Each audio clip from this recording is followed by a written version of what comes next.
Hi, it's Tawana Freeman with the Black Life Coaches Network. I am so glad you can join us today. Well, here we go again with Coach Early Jackson. It's time to get motivated, but this time we're getting motivated around business and starting your own business. So, Coach Early, I want to thank you for joining us today. How's it going? Wow, things are going so well, Tawana. I'm super excited, and anytime I get to FaceTime and get to work with you, I'm always excited about it. So I'm ready to jump right in whenever you are.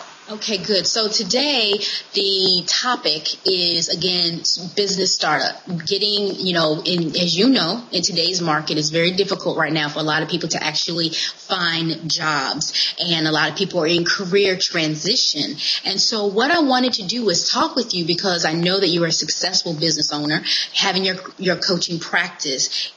Working with people is just one aspect of what we do as coaches. We have to run a business and doing that successfully, obviously.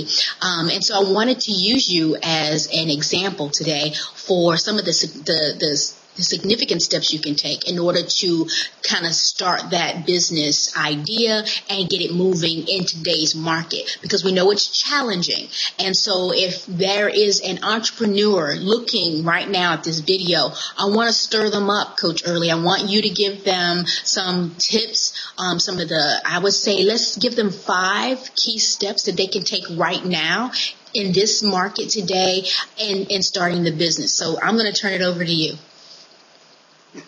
Thank you so much, Tawana. 5 things. And you're right. After watching the Republican convention, the Democratic convention, and hearing both sides of the road and hearing their agendas, there's still a lot to be said about what's going to happen to small to medium range business owners. Oh, yeah. And this is a major concern in a market where people are getting laid off left and right. I mean, people are going to work on a Monday realizing that their 15 years of service are over. So we have to look at taking our passions and our abilities and our hobbies and seeing how we can monetize them.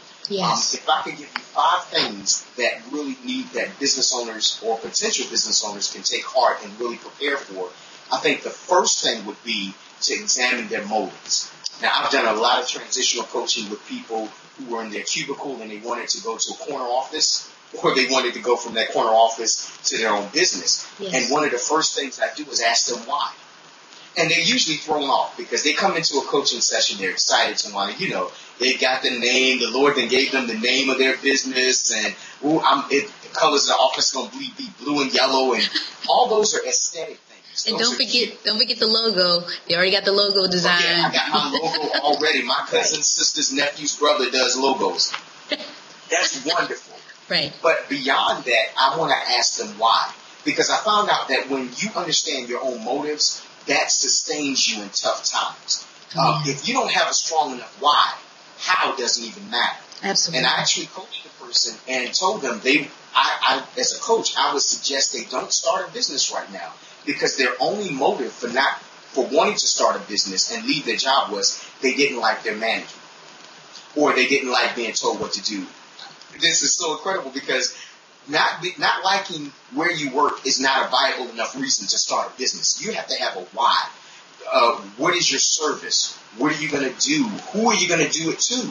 These are all questions that sometimes we get so emotionally driven that we don't step back and ask those strong questions like, why am I doing this right now? So the first thing I would do is I would say, number 1 is examine your motives. You have to have the right motive to start your business. The next thing I would suggest is that they do an assessment of their skill set, because often we have a skill or an ability, a talent, but if we don't have the partnering business savvy to run a business, it's not going to work. So your auntie makes the best peanut butter cookies in Kansas. That's awesome, but that doesn't make her a business owner. Right. Because now you have to judge how much product does she need to buy, how much dough does she need, and does anybody besides her own family like her cookies? That's right. So, these are questions that a lot of times people get frustrated, and they say, well, you're a hater, you're not my friend if you don't support me. No, I can't support foolishness. I want to know, do you have the skill sets to run a business, or could you make just as much money and be just as happy as an independent contractor for another company? Absolutely. So there are many different types of entrepreneurs, and we think, I just want to be able to have my own schedule. Most people, honestly, and I'm just going to throw this in for free, most people aren't disciplined enough to work for someone else. I know they can't work for themselves. Because having your own job, having your own company does not mean you get to sleep till 11 o'clock and go to the movies when you get ready. It means you work for your customers, and you're going to work longer and harder and possibly not, and be the last person to get paid. Right. So, number one, I would examine motives. Number two, I would assess skill set. Yes. Number three, I would ask them to do an inventory of the market that they want to go into. Right. And that's very important, because if you are doing something that nobody wants, you're going to be a pitiful business owner. That's right. Chances are you're going to be back working for someone in about 4 months, because that's usually the life cycle of a new business, 4 to 6 months. Yes. So you have to do a market test and understand what are people buying? What are the trends to the demographic that you want to sell to? One of the biggest mistakes I've learned as coaching other business owners is when I ask them who their customers are, the first thing they say is everybody. McDonald's can't even boast that everybody's their customer. You need to know who wants what you have. And unfortunately, if you don't know that, you will spend your time selling to the wrong people. That's right. And even in that, I'm throwing this in because having 15 likes on your Facebook page because you said you're ready to launch out does not equate to a successful business model. That's right. Because it's hard to convert Facebook likes and all that support that you get on Facebook to actual monetizing it. So just because everybody's hyped up on Facebook and telling you, go ahead, girl, you need to quit. You know you're the bomb. Nobody makes stars like you do. You need a model. You need to understand who's buying stars. Do I need to relocate to New York? Do I need to make a monthly trip to New York? Or is my business in LA? If you don't know these things, you're going to start your business and wonder why nobody's beating down your doorstep. That's right. It's because you're not selling to the right people. That's right. So that's number 3. Number 4 has to be understanding the life cycle of your own discipline. Right. Life cycle of your discipline.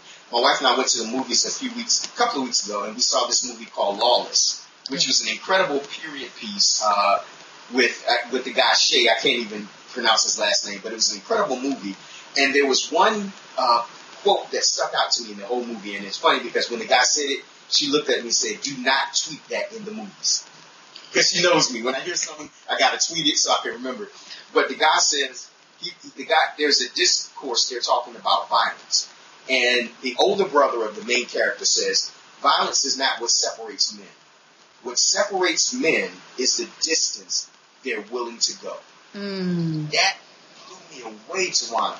Because if you think about it, what makes the difference between good and great, it's a very small margin between good and great, but very few excel to it because they're not willing to pay the price for the discipline. That's John Maxwell says, people because they don't know why they're losing. Say that again? Think about that. People aren't winning because they don't know why they're losing. Right. Which means they've not looked at the flaws, the behavior, the habits that are causing them to go backwards. They're so focused on wanting to win. Right. If that was the case, every homeless person would be a winner because nobody's born with the trait to want to be a loser.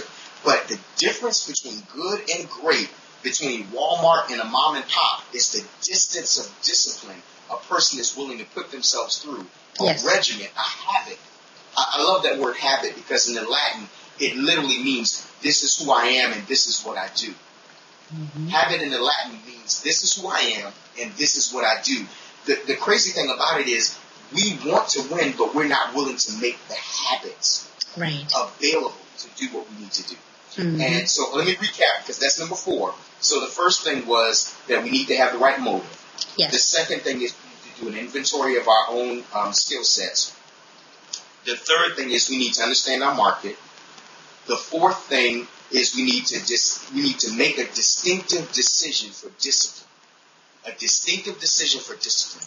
And the last thing I would say is we need to connect with a circle of influence. Mm-hmm. Now, down here in Virginia, there's this thing. There's a networking event going on every single night of the week. And unfortunately, when you go to these networking events, they're the same 18 people that you passed out your business card to for the last month. And the reality of it is you are the net worth of your network.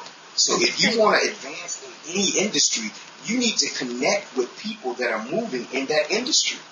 And I found out something. People are willing to connect with you if they know, one, that your motives are pure and that you're not looking for a handout. You can't walk into it always asking for stuff. You need to develop products so that when you go to these networking events, you can give things away. Because that nothing really sets the tone for a relationship than me saying, hey, Twan, I want to, share my best CD with you. It's free of charge. You go, he's not the average networker because they come in looking for something. Right. So people, to be successful, you need a team and you need to get around the right networking circle to really maximize that, because we have skills and talents, but we also have weaknesses. And what we usually do is we assimilate ourselves to people that have the same weaknesses as us, as to not be judged by others. Right. You need to put yourself in a circle that you literally feel crazy being there. There are times I look up and go, oh my God, I don't even want to talk in this room with these people because they are so far beyond my level. But how am I ever going to grow if I'm not stretched? That's right. When I joined the military, I was 5'5", 5'6", and I weighed about 198 pounds. And you do the math on it. I was the kind of guy that my corduroys made noise when I walked because I had that rubbing in between the, you get what I'm saying. So my drill sergeant, first thing he did was he stopped me from doing my morning routine, my morning exercise with the people I was doing it with. Because I was doing it with other chubby people.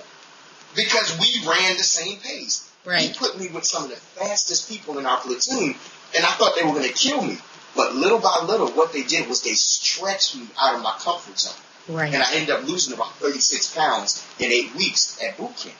But I never would have done that if I hadn't been put in a circle that I thought was beyond me. Mm-hmm. As business owners, we need to get in those environments that make us go, you know what, I'm going to go home and get a bookkeeping system together. Absolutely. I'm going to go home and actually blog this week.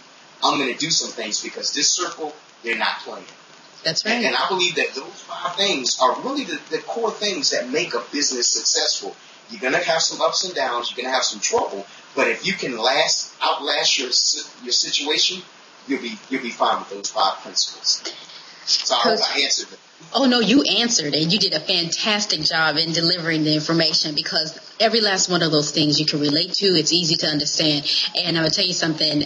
In this market and today in time when we're all trying to figure out what it is that we're going to do to bring revenue into our households, it's important that we do these types of things and stepping out the business process because, writing a business plan is not the only thing that needs to be done. There is a number of personal questions you have to ask. Again, it's about your motive.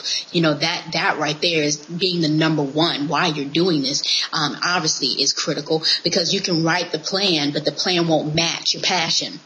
Because sometimes people can drive you to writing a plan and the plan can look like somebody else's passion and you're just going along for the ride because you figured, hey, they were smart enough to know maybe this is what I should be doing. Again, it's about connecting your passion with that purpose and ensuring it is truly your purpose and not someone else's, and that you're not trying to run up behind someone else just because it's the it thing to do or just because it is seemingly successful and you can do the exact same thing. I love what you mentioned about doing what you do because you want to. I worked with a jewelry distributor in Philadelphia a couple of years ago, and she was really excited. She had a booming business at the level she was at. And I think sometimes we allow the people around us to push us in a negative way. Her husband really wanted a store. He wanted a physical store because he thought that gave them credibility. And I kept telling them, in this day and age in technology, your credibility is online. I mean, having a brick and mortar is great, but you have to think about insurances and the different monies that go into having a brick and mortar. Oh, yeah, absolutely. She launched out and started and rented a store. And within 3 months, they were closed. Mm-hmm. Because when you get a store, now you need somebody to monitor. Now you got to watch. You can't just get somebody from the neighborhood to watch it because now you got to worry about inventory and loss prevention.